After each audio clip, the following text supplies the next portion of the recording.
...1982. I think when Venom came out, their black metal album.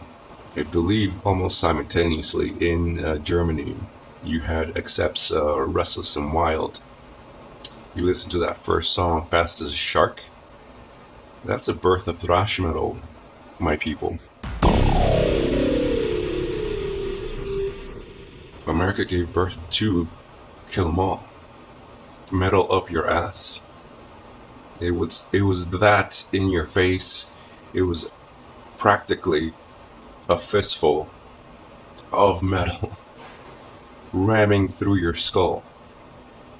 If you understood what ingredients came together and fused into a fucking sword that went up your ass while you're sitting in the toilet.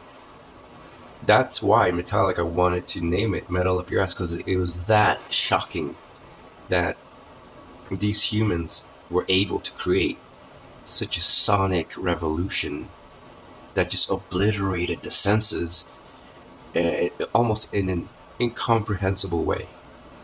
Every other genre of music from then on forward fell to the wayside. They practically had to bow down to the sheer ferocity and the power of thrash metal. Even the players themselves couldn't even name it properly, and there was all these other labels for it: speed metal, ultra metal, proto metal. People just couldn't really even fathom that this was happening, let alone know what to name it, until somehow, somewhere, someone just called it thrash metal, and it clicked, and that's what it became known as after its inception. Because it took a while for humanity, or the enlightened ones, the chosen ones, to grasp it, because the speed and the sheer agility of the guitars and the songwriting and even the lyrical fronts, people were scrambling, their brains were boiling, oceans were parting, and then finally it just became a movement, it became a revolution, and it started mutating the youth that were able to grasp the concept of fast, speed, accurate guitar riffing wizardry. Never heard before, never seen before. And that's the sole reason why a little band from California called Metallica rose to power, because people just didn't understand it. Metallica and bands like them were constantly being refused. We're from the record company. We're professionals. We know what we're talking about. This thrash stuff just doesn't work. You've got to have an image. You've got to have a gimmick. You've got to do it our way. Record labels just rejected their demos and called it a dogfight or something. People just couldn't grasp how far ahead thrash metal bands were.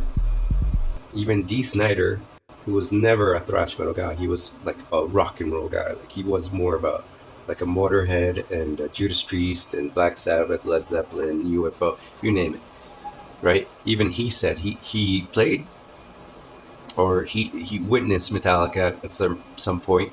I think they played together in a festival, and he said, "Oh, these guys are cool, but they're never gonna make it because they don't even put any effort into how they look on stage." And they didn't need to. See, that was even the power, the testimony of the music itself.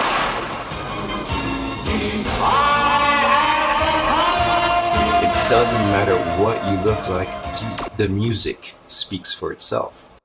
And that's something that Dee Snider, who had to put on psycho clown circus act on stage with Twisted Sister, is not a bad thing. I love Twisted Sister.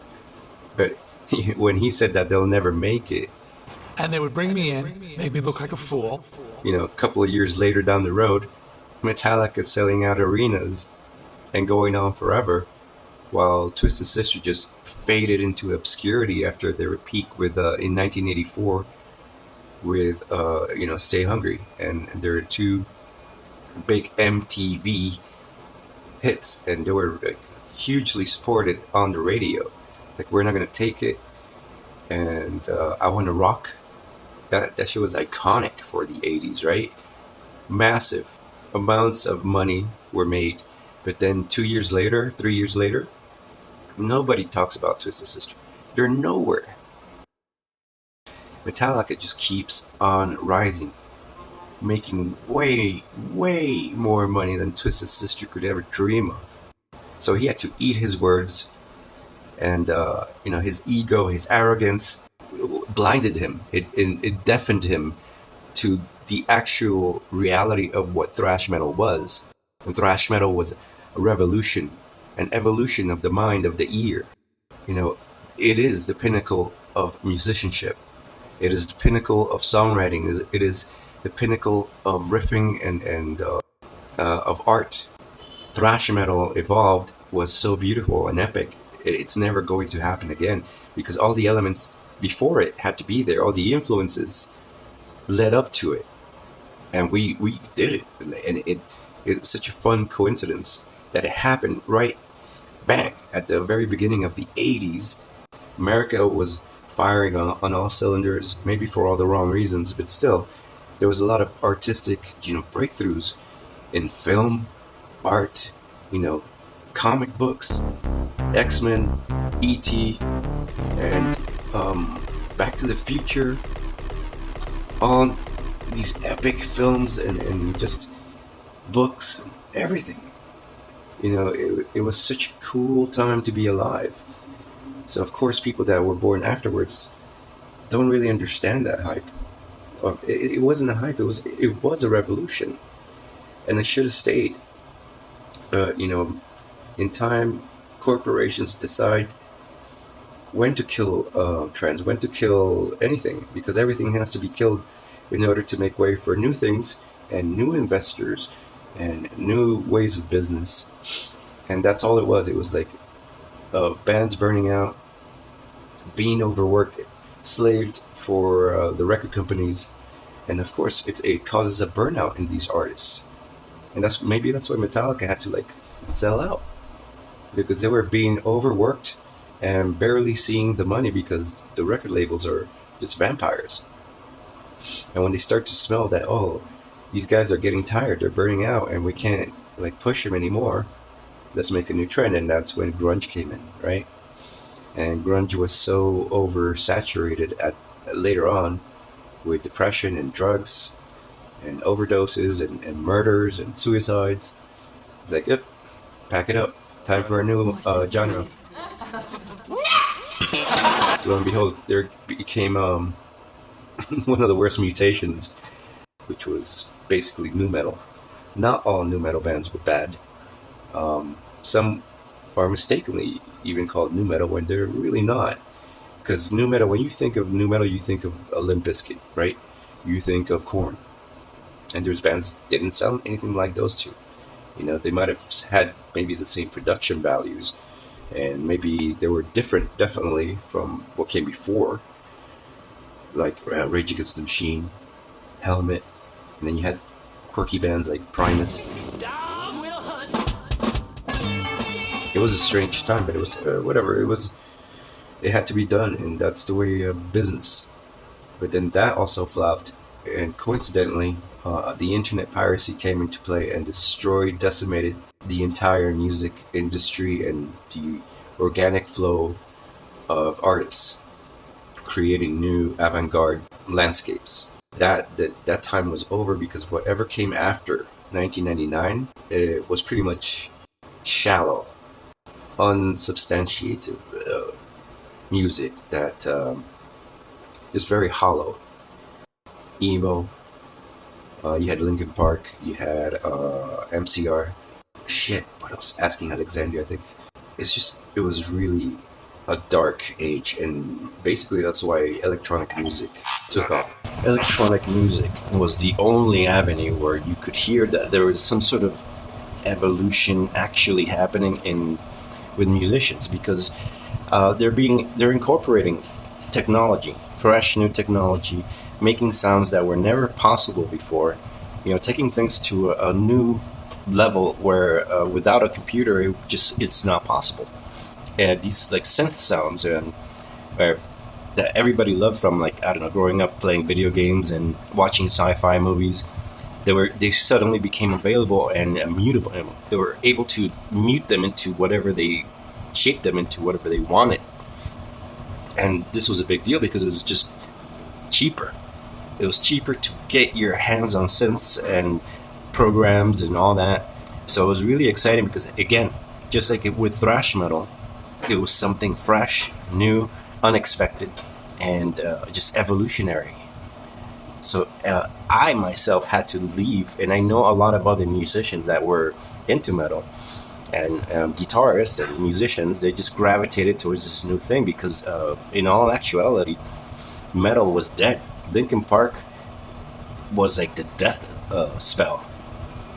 Slipknot, it was highly ridiculous that this was like the new era for metal heads, and young kids like 12-year-olds were like, I love metal, with just going to see these stupid bands, and they didn't get it because again, education was abysmal in America especially.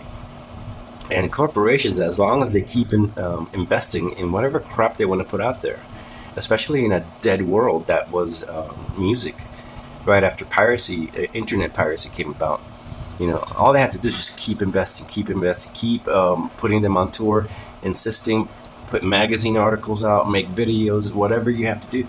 They just have to invest, and they'll get their money back because that's how cheap the masses are.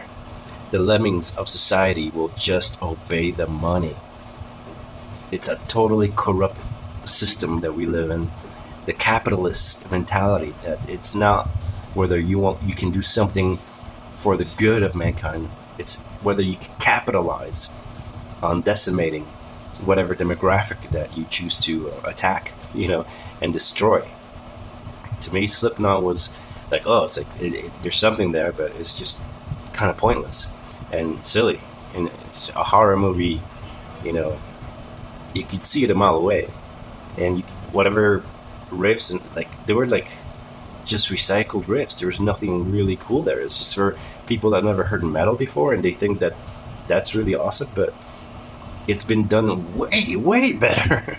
Way better than that shit, man.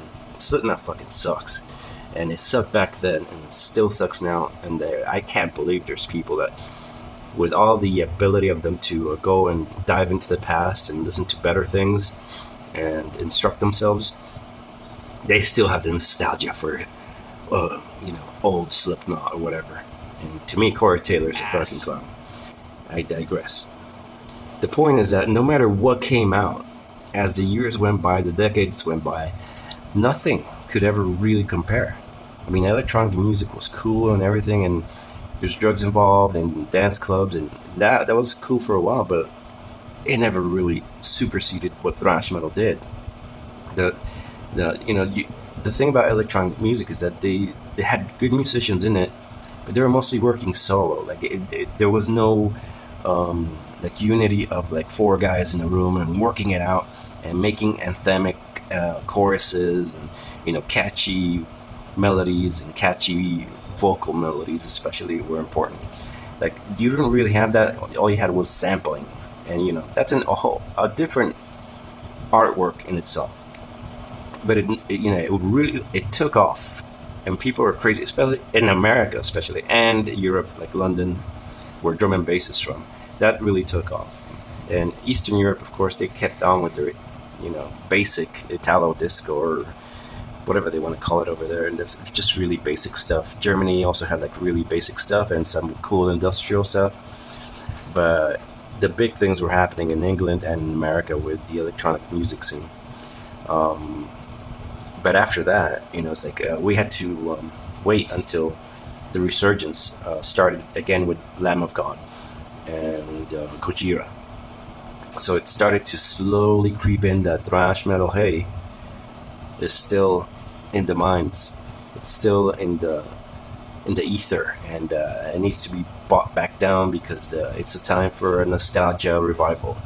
So it kind of happened. Like even Judas Priest came back, Iron Maiden came back on tour, like big, and slowly we started to recuperate what we've lost to these corporate shitheads trying to enforce these emo shitbag bands, and the stupidity of Slipknot. All that shit was starting to fade, thankfully. I bought Lost Society's first album. I think this was what, like 2010, 11, 12, I can't remember. And it was good. It wasn't great, it was just good. But I said, hey, let's see what happens. And then they kept on going and they turned to shit. Unfortunately, they couldn't really, they didn't have the it factor. Bands that came out with the mainstream because of these corporations, like Bring Me the Horizon, that's complete ass. Falling in Reverse, another complete ass. And then recently, Sleep Token. Oh, talking about Sleep Token. They've been around for I think 10 or 15 years, and people defend them, or maybe it's bots. I think we've been fighting with bots. The corporate bots are the new line of frontier psychiatry for record labels that want to push a band and really want to invest and go out there. And so I think we've all been fighting with bots, because to me it doesn't make sense for human beings to be this gullible and fall into a band that has R&B, pop, and sprinkles of metal, or like djent, or gent as the kids say. Oh, the D is silent, bro. Fuck that, This is the worst fucking mainstream metal has ever been in ages. It's been shit since 1999 or 97, somewhere around there. It's been shit, but it's just it gets worse with these industry plans, and it's so obvious that there's people out there with just a lot of money, and they want to create new trends and cash in and say they pioneered something like baby metal. Like, give me a freaking break with that shit. And that goes to show you that we can't trust people. We can't trust kids. We can't trust teenage girls with the money they have, the power of consumption that they have, because corporations, all they have to do is invest, and it just happens. It's just business, right? But it didn't always used to be that way exactly. There used to be a force, a grassroots force that basically went on a wheel, and we had all these amazing things happen organically. It doesn't happen organically anymore, and we're all fucked. But we're all fucked. That's it, basically, and that's where I'm gonna end it. Because shit be crazy, but thrash metal is still king and will always be king. 80s thrash metal forever, bitches.